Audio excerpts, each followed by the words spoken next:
बिहार के शिक्षकों के बारे में जब भी कोई बात होती है तो थोड़ा सा निगेटिव टोन से बातें शुरू होती है। मैं चाहता हूं कि आप देश के लोगों को बताएं जो हमारे साथ जुड़े हैं कि बिहार में जब कोरोना का संकट में जब पूरा समाज, पूरा देश, पूरा विश्व परेशान है, उस समय में हमारी बिहार के शिक्षक कर क्या रहे हैं, और विशेषकर teachers of Bihar forum, teachers of Bihar platform और जो आपकी मुहिम है वो क्या कर रही है? धन्यवाद अभिषेक जी सवाल के लिए। मैं तमाम साथियों को बताना चाहता हूं कि जो पहला जो लाइन आपने कहा था, ये लाइन बहुत इंपॉर्टेंट था हम सबके लिए कि अभी भी समाज में, या आप देख सकते पूरे, मैं भारत की बात करूंगा कि सरकारी स्कूल के शिक्षकों को अभी भी लोग उस दृष्टि से नहीं देखते हैं जिस दृष्टि में पुराने जमाने में लोग देखा करते थे। इसके कई कारण हैं, मैं कारणों पर नहीं जाऊंगा, लेकिन मैं बताना चाहता हूं कि टीचर्स ऑफ बिहार की शुरुआत ही इस कारण से हुई। ये घटना 2018 की है। 2018 में मैं टीचर्स ऑफ बिहार की जब शुरुआत नहीं हुई थी, उस समय में टीचर्स ऑफ इंडिया जो वेबसाइट है, जो हमारे अजीम प्रेमजी फाउंडेशन का है, मैं उसको कई बार देखा करता था। कई बार उस पर बहुत इंफॉर्मेशनल जानकारी वो देती थी, मैं उस पर जाया करता था। गलती से एक बार मुझसे टीचर्स ऑफ इंडिया की जगह वो टाइप हो गया टीचर्स ऑफ बिहार। अच्छा। और जो सर्च रिजल्ट्स मुझे मिले वो इतने एम्बैरेसिंग थे, वो दुख देने वाला भी था, और मैं कई बार मतलब अवाक भी रह गया था कि इस गूगल के सर्च रिजल्ट में हम बिहार के सरकारी स्कूल के शिक्षकों को किस तरह से देखा जाता है, क्योंकि जितने भी सर्च रिजल्ट थे वो सारे सर्च रिजल्ट नेगेटिव। एक स्टार्टिंग में ही एक वीडियो आता था जिसमें कहा जाता था कि बिहार के सरकारी स्कूल के शिक्षकों को क ख ग घ नहीं आता है, जनवरी फरवरी नहीं आता। मुझे लगा कि ऐसा अगर वीडियो यूट्यूब पर डला है तो ऐसे जितने भी शिक्षक जो हमारे जो रियल हीरोज हैं, जो दिन रात मेहनत कर रहे हैं अपने विद्यालय के लिए, अपने राज्य के लिए, अपने देश के लिए, उनकी स्टोरीज जानी चाहिए पूरे देश में, उनके बारे में लोगों को जानना चाहिए। और ये शुरुआत उसी दिन हुई। मैंने उसी दिन teachersofbihar.org नाम का एक डोमेन परचेज किया था, 99 रुपया।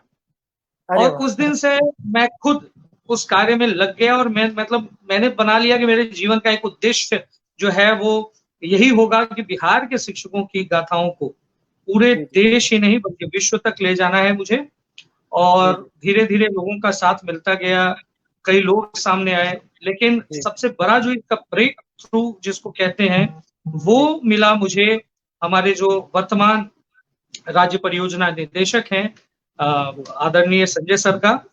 उन्होंने जब इसको देखा तो उन्होंने कहा कि भाई ये तो कमाल हमारे शिक्षक कर रहे हैं, तो क्यों नहीं इसको बड़े फलक पे लाया जाए। और इस पूरे इनॉग्रेशन में उनका मतलब मैं कहूंगा कि मार्गदर्शन, उनका गाइडेंस मिला। हम लोग धीरे धीरे छोटी टीम से एक बड़ी टीम में परिवर्तित हो गए थे, क्योंकि हमारा ये प्रोफेशनल लर्निंग कम्युनिटी, हम कोई ट्रस्ट, कोई ऑर्गेनाइजेशन, कोई संगठन नहीं है, ये पूरा एक टीम है।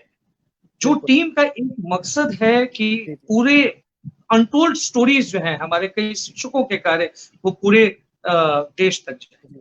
लेकिन इसमें कई बाधाएं भी आई, उन बाधाओं को ओवरकम किया हम लोगों ने।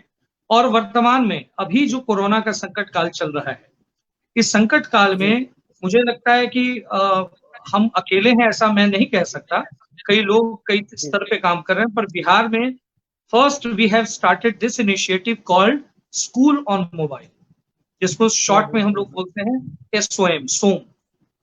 ये शुरू हुआ, ऐसी आइडियाज आई टीचर्स के बीच से, और ये हम लोगों का एक आइडिया टीम है, हम बैठते हैं, हम बात करते हैं, और उसमें एक आइडिया निकल कर क्या है कि क्यों ना इस कोरोना के संकट काल में हम शिक्षक जो प्राइवेट स्कूल में जिस तरह से ऑनलाइन क्लासेस दी जा रही हैं, हम क्यों नहीं दे सकते।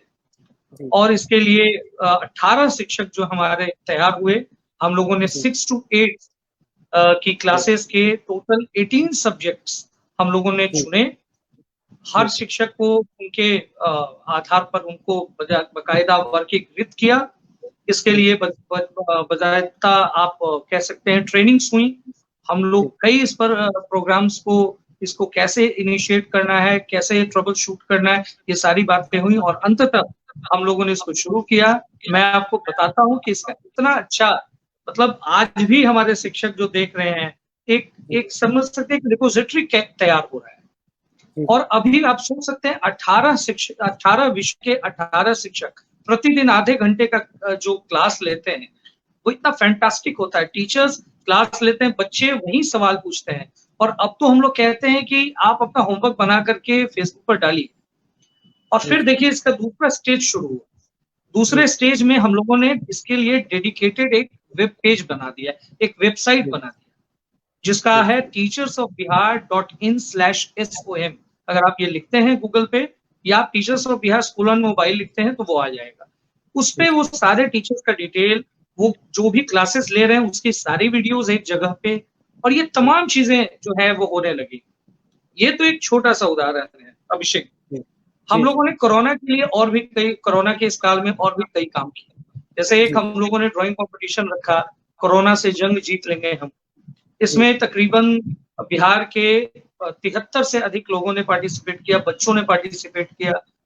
और इस तरह के तमाम कार्यक्रम, मेरे पास एक बड़ी सूची है और आप अगर पूछेंगे मैं उन सारी चीजों को बताऊंगा। और मैं सिर्फ इतना बताना चाहता हूं कि ये सारा कार्य करने में 1 रुपए का भी खर्च नहीं है।